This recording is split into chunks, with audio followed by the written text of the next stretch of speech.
Two GPSC vlogs. હવે જીપીએસસીની exam અને ડીવાયએસઓની લગભગ એપ્રિલમાં છે।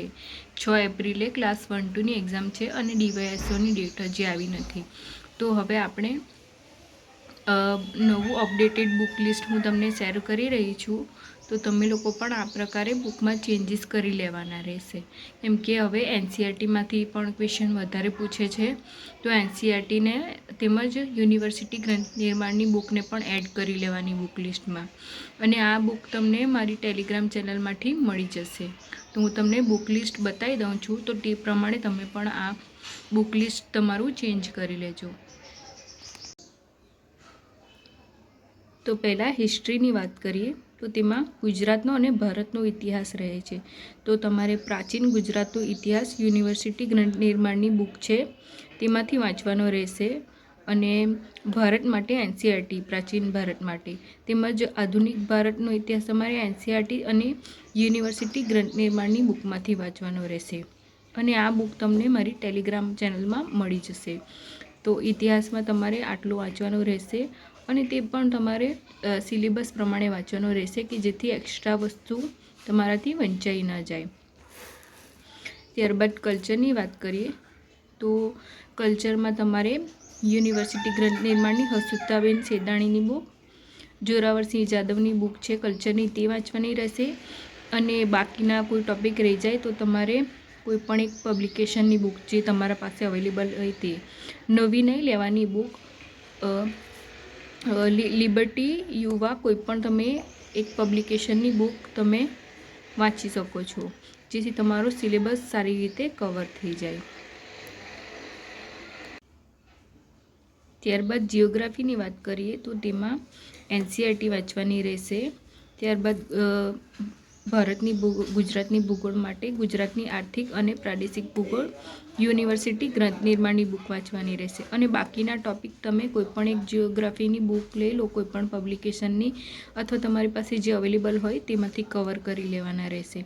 એ તમારે બધું સિલેબસ પ્રમાણે કરવાનું રહેશે। અને નવો સિલેબસ આવી ગયો છે તે મારી ટેલિગ્રામ ચેનલમાંથી તમને મળી જશે। અને આ યુનિવર્સિટી ગ્રંથ નિર્માણની બુક પણ મારી ટેલિગ્રામ ચેનલમાં તમને મળશે અને એનસીઈઆરટી પણ મળી જશે।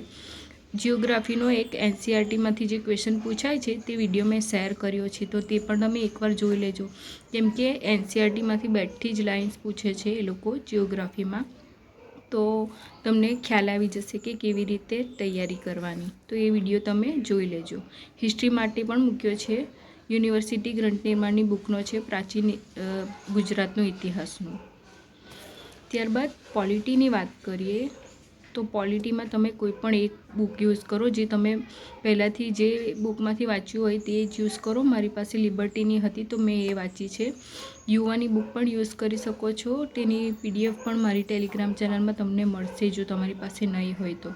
કોઈ પણ એક જ બુક યુઝ કરો, કેમ કે સરખું જ હોય છે, તમને જે લેંગ્વેજ ઇઝી લાગે પોલિટી માટે તો એક જ બુક વાંચો અને રિવિઝન કરો એનું।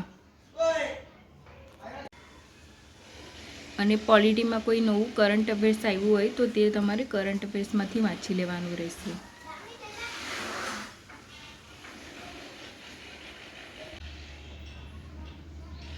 ત્યારબાદ ઇકોનોમીની વાત કરીએ તો તમારી ઇકોનોમી માટે કોઈ પણ એક બુક વાંચવાની રહેશે। વર્લ્ડ ઇન બોક્સની બુક પણ સારી છે, તો મારી પાસે એ છે।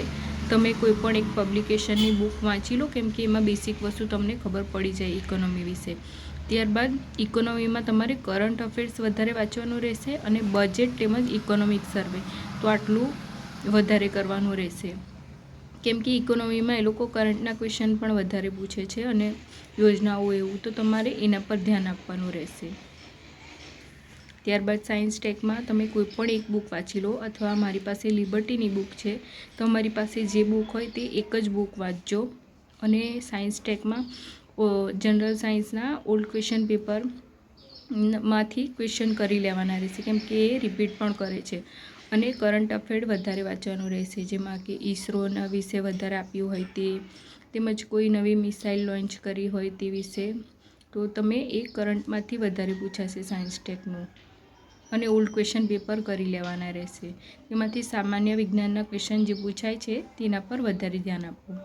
ત્યારબાદ મેથ્સ રિઝનિંગની વાત કરીએ તો એમાં કોઈ બુક નહીં યુઝ કરો, તમે જીપીએસસીના પેપર કરો 5-1 વર્ષના, એની પ્રેક્ટિસ કરો અને યુટ્યુબ વિડીયો પરથી શીખી લો. કોઈ પણ સારા તમને લાગતા હોય, લિબર્ટી છે, વેબ સંકુલ છે, તો કોઈ પણ સારા લાગે એના યુટ્યુબ વિડીયો ફોલો કરો અને નોટ્સ બનાવી લો, તેમજ પ્રેક્ટિસ કરો ઓલ્ડ ક્વેશ્ચન પેપરની. તો મેથ્સ રિઝનિંગ માટે એ જ સારું રહેશે, બુક નહીં યુઝ કરવાની. ત્યારબાદ કરંટ અફેર્સ માટે તમે આઈસીઈ મેજિકની વીકલી પીડીએફ આવે છે, તો તે તમે 6-8 મહિનાનું કરી લેવાનું રહેશે. તે સારી છે, એમાં એકદમ ડિટેલમાં આપી છે. તો તમે એ જ પ્રકારની કોઈ પણ મેગેઝિન યુઝ કરી શકો છો. તો લિબર્ટી અથવા યુવાની મેગેઝિન, અને તમારે એ ના લેવી હોય તો આ આઈસી મેજિકની સારી જ આવે છે. તે તમને એ લોકોની ટેલિગ્રામ ચેનલમાંથી વીકલી પીડીએફ મળી જશે, તે યુઝ કરો. મેં આઈસી મેજિક યુઝ કરું છું, તો તમે પણ એ કરી શકો છો. ઓનલાઈન અવેલેબલ મળી જાય ટેલિગ્રામમાંથી.